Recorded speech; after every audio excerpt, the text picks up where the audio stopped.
Apple has made the best iPad ever, but is it enough to finally replace your laptop? Let's find out. Lately, Tim Cook has been vocally trying to convince us that the iPad is the future of computing and that it can be your primary device. Until recently, this has really only been applicable to the most basic users. Last year, Apple released an all-new iPad Pro lineup. It started with the 12.9-inch behemoth of a device and was later joined by the more reasonably sized 9.7-inch iPad Pro.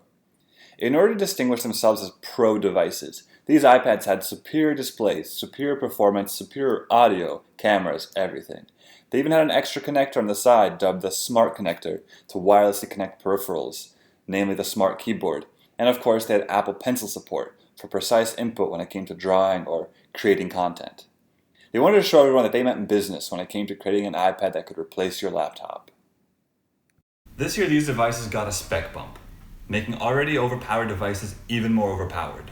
They've updated their more popular iPad Pro screen size from 9.7-inch to the new 10.5-inch screen size.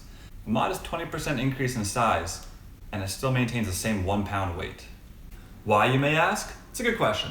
Apple says that the screen size is perfect size to display a full-size on-screen keyboard, and to allow for a full-size smart keyboard. It's a bit of a stretch to call it full size, but it does give you more breathing room and make it more comfortable when you're touch typing. They've done this by slimming down the side bezels to give it a slimmer, more modern look. They've jammed the iPhone 7 cameras into the front and back, giving it a 7-megapixel 1080p Facetime camera up front and a 12-megapixel 4K camera in the back with quad LED flash, for those of you who insist on taking photos with your iPads. Really though, this will be great for high-quality FaceTime calls, document scanning, and stuff like that. It has 4 stereo speakers, 2 at the top, 2 at the bottom, which produce surprisingly loud and crisp sounds. For when you want to watch a movie on your iPad or you want to jam out to some music, they are excellent.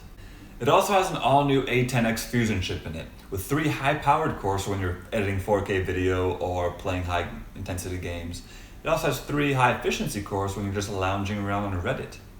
It also has 4 GB of RAM, which was previously only found in the 12.9-inch iPad Pro. And it has a 12-core GPU powering the real star of the show. And that's the display. It has a resolution of 2224 by 1668 with True Tone display, which means it auto-white balances depending on your surrounding environment. It also has a P3 color gamut, which means that it can represent colors more accurately, more vividly. It's about 50% brighter than the previous iPads at about 600 nits. As always, it has an audiophobic and an anti-glare coating on it, which means that your fingerprints won't smudge it quite as easily and it won't reflect in the sunlight quite as much either. But none of that is particularly special. What is special, however, is what Apple calls ProMotion. This means that the screen has a variable refresh rate of up to 120 Hz, with the ability to scale down to 60 or even 24 Hz in order to maximize efficiency. This is double the usual 60 Hz refresh rate you find on pretty much every other mobile device, and it's absolutely awesome. The best analogy I've heard, and I can't remember who said it, so I apologize, is that Retina made everything crisp while stationary. ProMotion makes everything crisp while moving. And it holds true. Even scrolling web pages is buttery smooth. That makes scrolling between your home pages a delight. It's really, truly awesome. It also means that there's less latency when you're using your Apple Pencil. It's another step towards making it feel like you're really just drawing on paper with no lag or anything like that. And I really hope that every mobile display going forward has 120 Hz refresh rate. Let's talk battery life. Apple claims it has a 10-hour all-day battery, just like every iPad before it. And it's correct. Basically, you can use this thing all day on a single charge, no issues. My only gripe here isn't so much with the battery life as it is with the charging.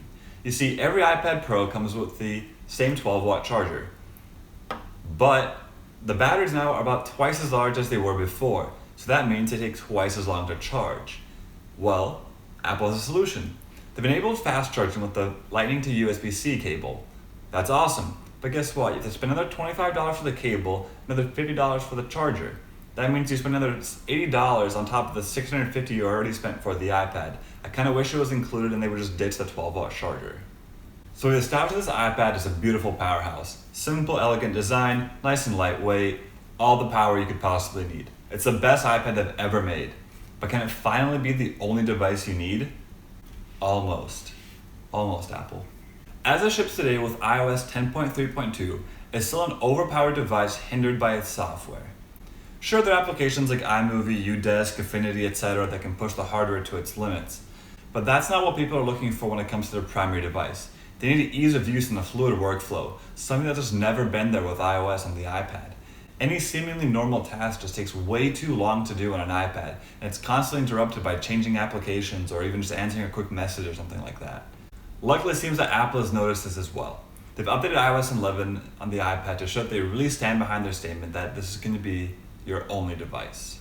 Now with a dedicated Files app, a new dock, a reimagined multitasking system, and a whole lot more, the iPad's workflow has tremendously increased. In iOS 11, we're going to have an all-new Files app that supports all your favorite cloud storage services.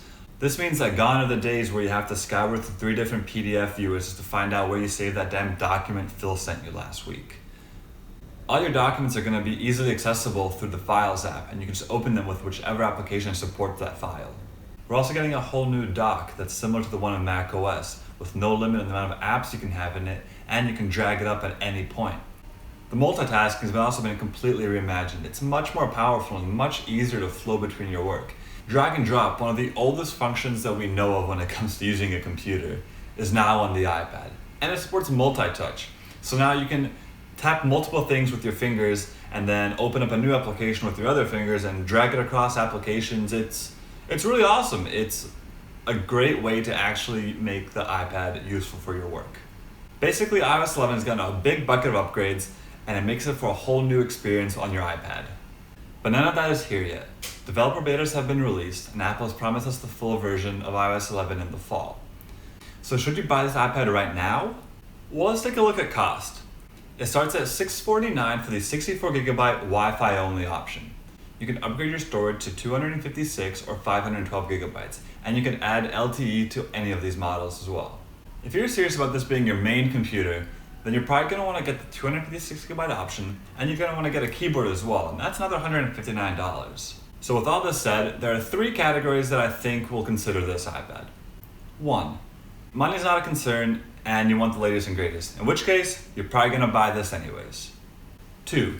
You're going to use this iPad for creative content creation, such as illustration and stuff like that, in which case, I say buy this iPad right now. You're probably going to get the Apple Pencil, it's $99, but the support for it is plentiful. There are tons of applications that are fantastic and that fully utilize this app. iOS 11 in the fall is just going to be a happy upgrade for you. And finally, the people that are in need of a new computer and are considering getting this iPad instead. To you, I say wait until the fall, because you're going to want to get the 256GB option, probably with a keyboard, and that's going to be about $900. That's not a little amount of money. In the fall, you're going to be able to test out this iPad with a full version of iOS, and you're really going to be able to determine if this is finally the iPad that can replace your laptop. As always, thanks for watching. More videos to come, so be sure to hit that subscribe button so you don't miss out. See you next time.